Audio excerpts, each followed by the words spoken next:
Breaking news చూస్తున్నాం. చేయూత పథకం కింద కొత్తగా మరిన్ని పెన్షన్లు మంజూరు చేసేందుకు రాష్ట్ర ప్రభుత్వం సిద్ధమైంది. మరో 2 లక్షల మందికి పెన్షన్లు మంజూరు చేయాలని నిర్ణయం తీసుకుంది. ఇందుకోసం 2026-27 ఆర్థిక బడ్జెట్లో 233 కోట్లు కేటాయించింది. ఇప్పటికే లక్షల సంఖ్యలో దరఖాస్తులు రావడంతో లబ్ధిదారుల ఎంపిక కోసం పంచాయతీరాజ్ గ్రామీణాభివృద్ధి శాఖ అధికారుల త్వరలోనే ఇక వడబోత కార్యక్రమాన్ని కూడా చేపట్టబోతున్నారు.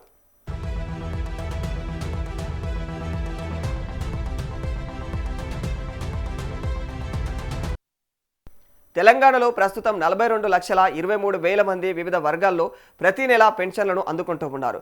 వృద్ధులు, వితంతులు, ఒంటరి మహిళలు, గీతా కార్మికులు, చేనేత కార్మికులు, హెచ్ఐవి బాధితులు, బోధకాలు బాధితులకు ప్రభుత్వం అయితే నెలకు 2,016 చొప్పున పెన్షన్ అందిస్తోంది. దివ్యాంగులకు నెలకు 4,016 చొప్పున ఇస్తోంది. గత 3 ఏళ్లుగా బోధకాలు, డయాబెటీస్ బాధితులు మినహా ఇతరులకు కొత్తగా పెన్షన్లను అయితే మంజూరు చేయలేదు ప్రభుత్వం.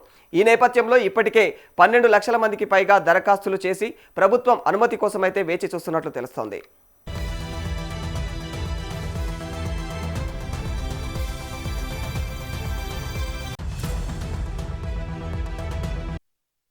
ఇటీవల బడ్జెట్లో కొత్త పెన్షన్ల కోసం అయితే 233 కోట్ల నిధులను అయితే ప్రకటించడంతో దరఖాస్తుల వెల్లువ కొనసాగుతూ ఉంది. గత నెల 20వ తేదీ నుంచి ప్రజావాణి సహా ఇతర కార్యక్రమాల ద్వారా అయితే అర్హుల దరఖాస్తులను అయితే ప్రభుత్వం స్వీకరిస్తూ ఉంది. ఇక రాష్ట్ర వ్యాప్తంగా కూడా గురువారం నుంచి గ్రామ సభలు నిర్వహించాలని చెప్పేసి ప్రభుత్వం ఆదేశాలు కూడా జారీ చేసింది. గ్రామాల్లో ఏర్పాటు కూడా పూర్తి అయ్యాయి. మరి ఈ గ్రామ సభల్లో కూడా కొత్త పెన్షన్లకు సంబంధించినటువంటి భారీగా దరఖాస్తులు వచ్చే అవకాశం ఉందని అధికారులు భావిస్తూ ఉన్నారు.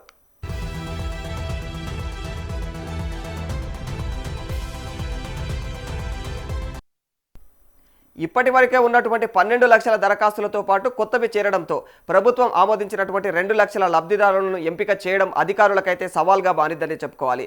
రాష్ట్రంలో వృద్ధాప్య పింఛను కోసం అయితే 4 లక్షల మంది, వితంతు ఒంటరి మహిళల పింఛన్ల కోసం 3,50,000 మంది, చేనేత గీత కార్మిక పింఛన్ల కోసం 3 లక్షల మంది, దివ్యాంగుల పింఛన్ల కోసం 72,000 మంది దరఖాస్తులు చేసుకున్నట్లు తెలుస్తోంది.